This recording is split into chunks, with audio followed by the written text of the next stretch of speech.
Medición neta es una ley que se aprobó, ley 114 del año 2007, se aprobó en Puerto Rico con el propósito de en aquel momento obligar a la Autoridad de Energía Eléctrica a aceptar un programa de medición neta. Lo produjo la legislatura. Hubo que trabajar significativamente desde la academia y desde otros sectores para impulsar el proyecto de medición neta. Medición neta ha sido la política pública que más efectividad ha tenido en Puerto Rico para lograr que se desarrolle la energía renovable. En Puerto Rico hay hoy en día más de 120,000 hogares que representan aproximadamente un poco más del 10% de todos los hogares en Puerto Rico. Tienen sistemas solares. Después de María, todos tienen almacenamiento también. Pues nadie quiere un sistema solar sin almacenamiento hoy en día, que provee mucha resiliencia cuando hay huracanes y ayudan a controlar el costo de la energía. Ese programa de medición neta ha sido fundamental para desarrollar para ese despliegue tan importante en Puerto Rico. Somos de las jurisdicciones en todos Estados Unidos que más sistemas solares distribuidos, utilizando techos, tiene. En la Universidad de Puerto Rico, yo soy profesor de la Universidad de Puerto Rico Mayagüez, hicimos un estudio para el año 2008 precisamente, donde reportamos que en Puerto Rico la mejor manera de aprovechar el recurso solar era utilizando los techos de las casas y de los comercios, de la industria.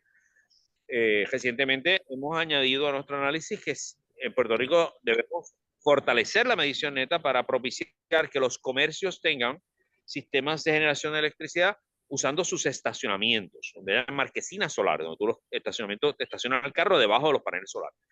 Así que el programa de medición neta ha sido muy efectivo, muy exitoso en promover el uso de este recurso endógeno puertorriqueño y controlar los costos y salirnos del problema, ¿verdad?, de depender de combustibles fósiles. Esto, por supuesto, ha tenido tiene enemigos, y los enemigos vienen todos de la zona de los que quieren vender gas.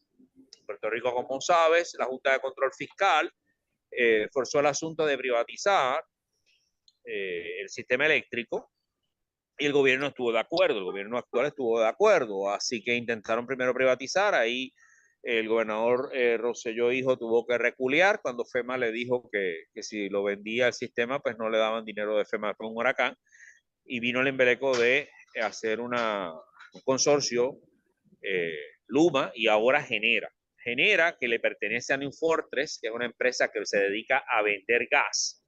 Pues en su más reciente plan dice que la manera de fortalecer el sistema eléctrico es, sorpresa, poner más plantas que quemen gas y seguir quemando gas.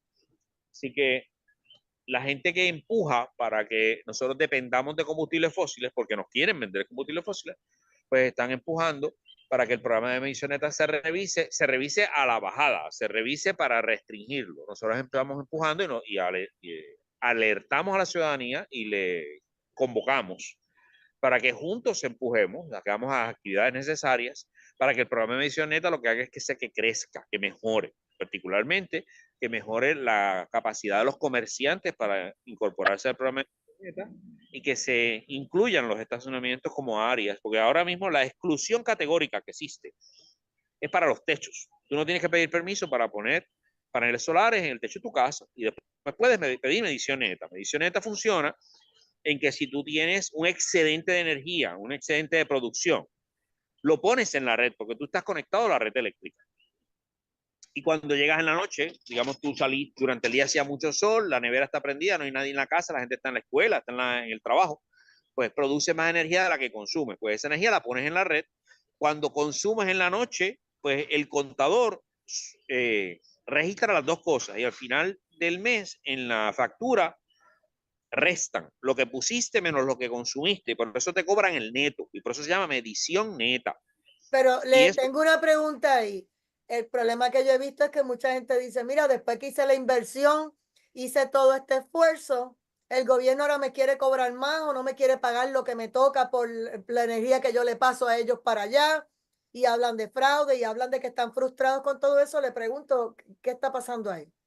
ahí hay muchos asuntos, ¿verdad? Pero hay un elemento de efecto rebote. La gente pone sistemas solares y después piensa que tiene una cantidad infinita de energía Entonces pone un sistema solar y después viene y pone 2 aires acondicionados. Pues entonces ahora aumentaste el consumo significativamente.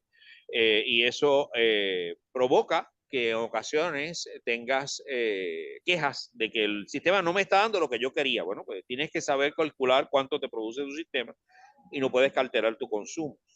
Estos sistemas de medición netas funcionan muy bien en Puerto Rico. El crédito es 1 a 1, es un crédito en energía. Al final del año, si tú tienes un excedente en la energía, sí, la ley te perjudica porque entonces te dan, hay un fondo ahí incobrable para las escuelas, te quitan 2.5 chavos por cada kilovatio hora que pusiste en ese para el fondo de las escuelas y después te las pagan a 7 chavos y medio.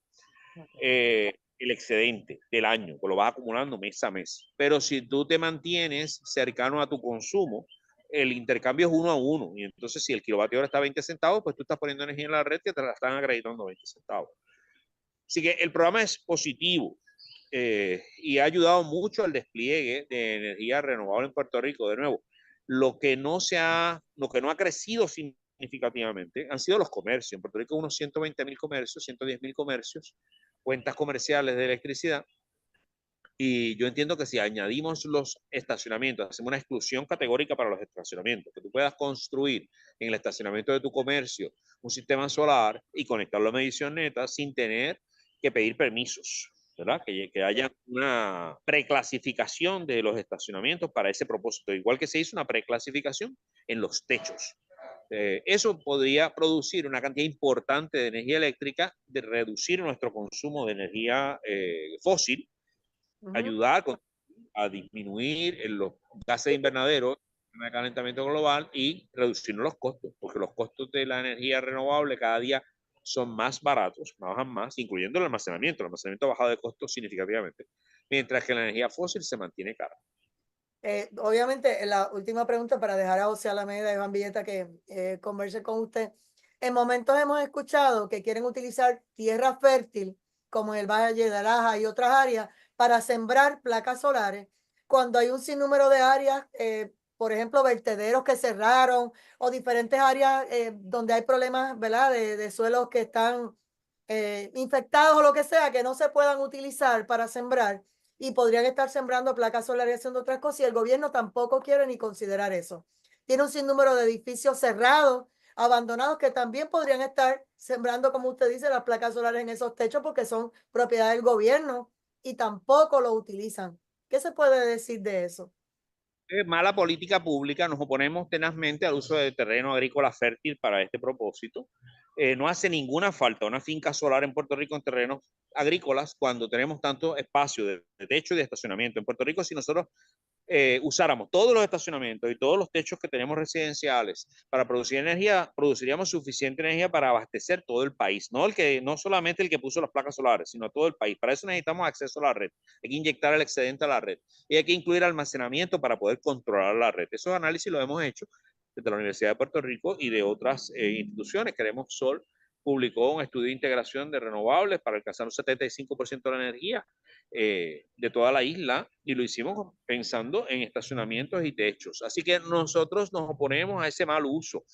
El problema está cuando el gobierno de Puerto Rico se empecina en hacerle caso, por ejemplo, al Departamento de Energía, el PRC, en un estudio que impulsaron los laboratorios nacionales de los Estados Unidos, traían la receta hecha de Estados Unidos y como ellos ponen fincas solares, pues ellos querían poner fincas solares acá. Le peleamos y le peleamos y le peleamos y finalmente aceptaron que en Puerto Rico hay suficientes techos y estacionamientos para cumplir la demanda de energía, no hacen falta las fincas, pero como quiera lo incluyeron en muchos de sus escenarios, ¿verdad? Nosotros no nos favorecemos esa práctica. Las fincas solares son como los combustibles fósiles en el sentido de que cuando hay un huracán, pierdes la conexión con la finca solar y te produce cero energía, pero la energía no llega a tu casa. La energía que llega a tu casa es la que está en tu techo, la que está en tu estacionamiento, igual que los comercios. El sistema más resiliente para Puerto Rico es energía distribuida, no energía centralizada, sea fósil o sea renovable. Los que proponen las fincas solares, una de las cosas que dicen cuando van a decir que ellos prefieren hacer fincas solares a poner sistemas distribuidos, es que dicen que ellos entran en un contrato con una sola persona, el dueño de los terrenos, y ponen una finca grande. Bueno, lo mismo puedes hacer con estacionamientos, porque hay estacionamientos grandes como los que tú señalas, de centros comerciales, y hay estacionamientos grandes que son gubernamentales. Si el gobierno de Puerto Rico establecer una política pública de que los estacionamientos municipales, los estacionamientos de los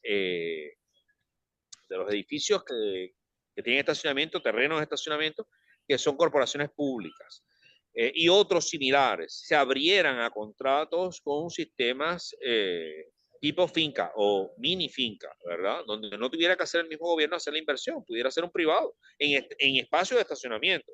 O sea, tendría una oportunidad de hacer un híbrido, ¿verdad? Ahí habría una verdadera alianza público-privada, ¿no? Pero claro, el capital tendría que venir del privado. El gobierno te pondría el espacio. Era, bueno, pues yo te alquilo este espacio, tú me haces diseño de un estacionamiento que no afecte a la función de estacionamiento, que sean marquesinas, que la gente se pueda seguir estacionando. Y utilizar el espacio. Y te conectas a la red, haces una subestación, inyectas la energía. Eso sería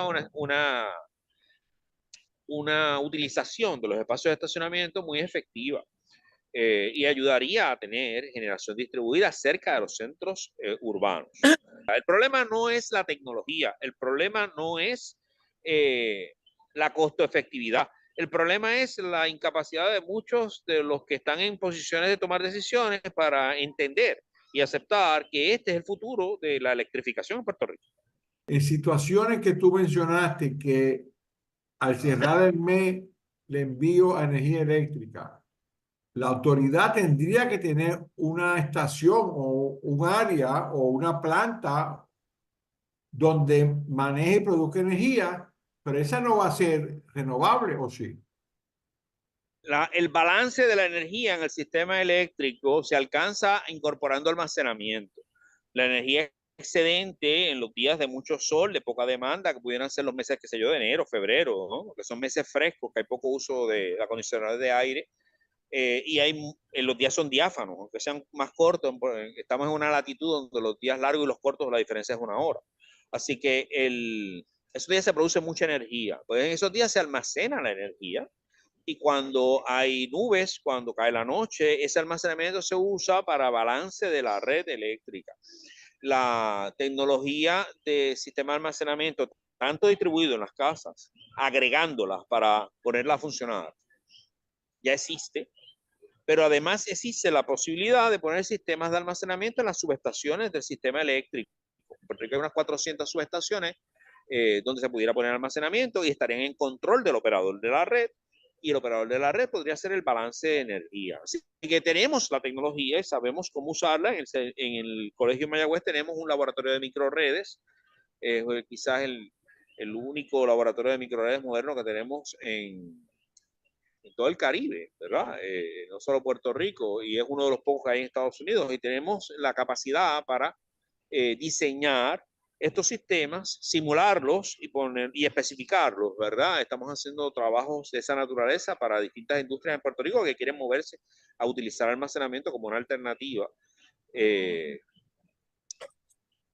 energética. Así que el balance de energía de la red no tiene que ser con plantas fósiles. Claro, si le preguntas a Genera, te va a decir que sí, que ellos necesitan plantas fósiles, porque mientras más plantas fósiles tengan prendidas ellos, más gas venden Unifor, que es el dueño de Genera. Claro, pero vuelvo, insisto y pregunto para aclarar, para estar preciso, Agustín. Ya ha estado muy clara tu presentación y muy objetiva, científica. Energía eléctrica recibe ese excedente, lo almacena y lo tienen que distribuir, ¿verdad? Y por la red eléctrica que ya tenemos. Que con la red eléctrica que tiene quién, energía eléctrica. Claro, la red eléctrica nuestra, porque la red eléctrica es del pueblo de Puerto Rico, lo administra. Correcto, pero entonces, ¿dónde entra Genera o Luma en esta ecuación? Ninguna parte. Sí, porque en Mientras, este momento son ellos los que están a cargo. mientras Luma sea el administrador del sistema, toca hacer esa gestión. Por supuesto, Luma tiene un problema, y el problema es que Luma no parece que sabe funcionar muy bien un sistema eléctrico, ¿no? Lo tuvimos recientemente con el asunto del transformador. Era un transformador, no le daba correctas, y ahora tenemos un transformador que no sirve. Pero una compañía eléctrica que sepa lo que está haciendo ciertamente puede operar el sistema con almacenamiento. Quiere decir, Agustín, que energía eléctrica pudiese ella misma volver a ser solvente si en esa distribución del almacenamiento cobrase medio chavito o algo para volver a tener ingresos? ¿O cómo tú ves estas funciones para mantener la energía eléctrica, la autoridad de energía eléctrica? Sí, la compañía eléctrica moderna tiene que transicionar de un negocio de generar electricidad y venderla a un negocio de administrar una red eléctrica donde se dan servicios. El Correcto. servicio de almacenamiento es un servicio importante. Tú y yo no necesitaríamos tener almacenamiento individual, que es más caro, si tuviéramos en la subestación almacenamiento común, almacenamiento colectivo, y la compañía eléctrica podría administrar ese almacenamiento común cerca de las casas, ¿verdad? En las subestaciones, y darnos el servicio de almacenamiento más barato, porque las economías de escala existen para muchas de estas cosas. Entonces, claro, la compañía eléctrica tendría necesidad de cobrar por ese servicio.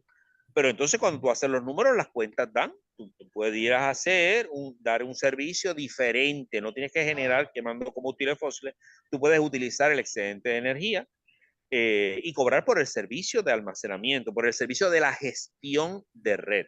Eso ocurre en muchas redes eléctricas donde se ha eh, eliminado los monopolios, donde hay mercados, por ejemplo, los servicios se facturan individuales. A menudo eso eleva los costos de los servicios, ¿verdad? Porque todo el mundo quiere tener ganancia. Pero si fuera una corporación pública que no tiene ganancia, pero que sí pudiera administrar la red, pues entonces tendríamos ahorros y tendríamos una red moderna en su operación. Nosotros pensamos que la alternativa de en el comercio, en el estacionamiento del comercio, en la casa, en la casa es mejor, por el asunto de los huracanes. O sea, si Claro. tú pones solar en la autopista, por ejemplo, que ciertamente el espacio está para hacerlo. Cuando venga un huracán, pierdes la conexión con esa finca, entonces no tienes energía, mientras que si la tienes en tu casa, vimos nosotros, esto no es Sí, sí, teórico, o sea, lo vimos en el huracán María. En el huracán María, los sistemas solares de finca fracasaron, o sea, lo se vivimos. quedaron. Humacao, ¿recuerdan? Toda aquella siembra destruida cuando llegó el huracán, lo destrozó todo, no quedó ni uno. Mientras que los sistemas solares en techos sobrevivieron, el 99 punto y pico por ciento de los sistemas, los sistemas instalados en techos que están bien hechos y bien construidos, Sí, sí. sobreviven. Hablando de los transformadores, tú dijiste una vez que la autoridad movía unos 3.000 transformadores. ¿Cómo es eso? Que había movido en su historia 3.000 transformadores.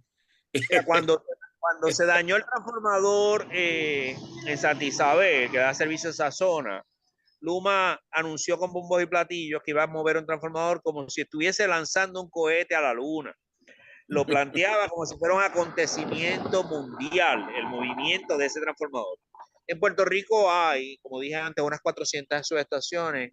Hay miles de transformadores de ese tamaño y menos, ¿verdad? Pero ciertamente hay cientos de transformadores, si no 1000 transformadores de ese tamaño en Puerto Rico, que no nacieron en las subestaciones porque no son árboles de mango ni de aguacate, los siembras, ellos crecen. Hubo que comprarlos y llevarlos allí. ¿Y quién los llevó allí? Pues la Autoridad de Fuente Fluvial, la Autoridad de Energía Eléctrica, los instaló con éxito, los puso a funcionar. El mover transformadores grandes es una actividad normal en la industria eléctrica, es rutinaria, y cuando una empresa eléctrica sabe hacerlo, lo hace bien. Luma no lo supo hacer. En Puerto Rico pasamos leyes como poesías, donde no hay, se ponen metas, pero no se ponen el mecanismo, el plan, la responsabilidad, quién es el responsable, a quién vamos a votar si no hace el trabajo, cuáles son cuánto cuestan las cosas. Así que la manera de movernos efectivamente a energía renovable existe, por ejemplo, en un plan que publicó Queremos Sol, una organización de organizaciones que hizo un estudio que mostraba que usando energía distribuida y los fondos de FEMA que tenemos disponibles para reconstruir el sistema eléctrico, podíamos alcanzar un 75% de energía renovable para el año 2050. Pero eso requiere acción anual, requiere política pública, requiere compromiso de parte de los que ganan las elecciones. Entonces, la pregunta que los ciudadanos tienen que hacerse es, cuando vienen las elecciones ahora, el 5 de noviembre, ¿por quién voy a votar? Y quién de esa gente que se presenta tiene un plan para realmente movernos, no metas, no aspiraciones, planes, nombres. ¿Quién va a estar a cargo de qué? ¿Qué presupuesto tiene para operacionalizar las cosas? ¿Qué recursos humanos poseemos? ¿Dónde vamos a colocar las cosas? Un plan. Eso es lo que ha faltado en Puerto Rico, porque meta en forma poética, la legislatura cada rato pone cosas, pero acciones es lo que falta. los ciudadanos, gracias a la medición neta, han movido el país en esa dirección. Fíjate que la mayor cantidad de generación fotovoltaica está distribuida y está en manos de los ciudadanos. En Puerto Rico, la política pública de medición neta ha sido la más efectiva para movernos hacia la meta de energizarnos con energía renovable. Ya que menciona ese punto la noticia del Nuevo Día hoy, citan a la secretaria Jennifer Granholm diciendo que ella sugiere revisar la estructura de medición neta. Yo no entiendo entiendo tu planteamiento, que ya tengan que hacer esa expresión en vez de decir lo que tenemos y después termina que el gobierno tiene que ser más ágil. Yo no entiendo por dónde trae el agua el coco. Bueno, la secretaria Granholm fue gobernadora del estado de Michigan. Es una mujer muy política. O sea que ella sabe seleccionar sus palabras para no comprometerse con un lado ni con el otro. Yo estoy de acuerdo con que hay que revisar, pero hay que revisar para mejorarla, para ampliarla, para provocar que los comercios realmente se aprovechen de la medición neta.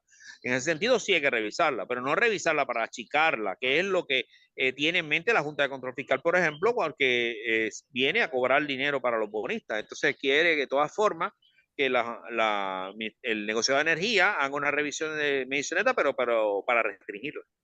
Que ese es el punto al que vamos. Si la gente quiere salir de la autoridad energética, como estoy viendo farmacéuticas grandes que también están montando sus propias subestaciones y haciendo otras cosas con energía renovable para salir de una vez y por todas del sistema, entonces, ¿de qué estamos hablando? Y ella por el otro lado diciendo eso y sabiendo que la energía del sol está ahí y que hay que usarla y que hay unos sistemas que ya se han probado en otros países, que no estamos inventando la rueda, que sencillamente es ponerla a rodar aquí.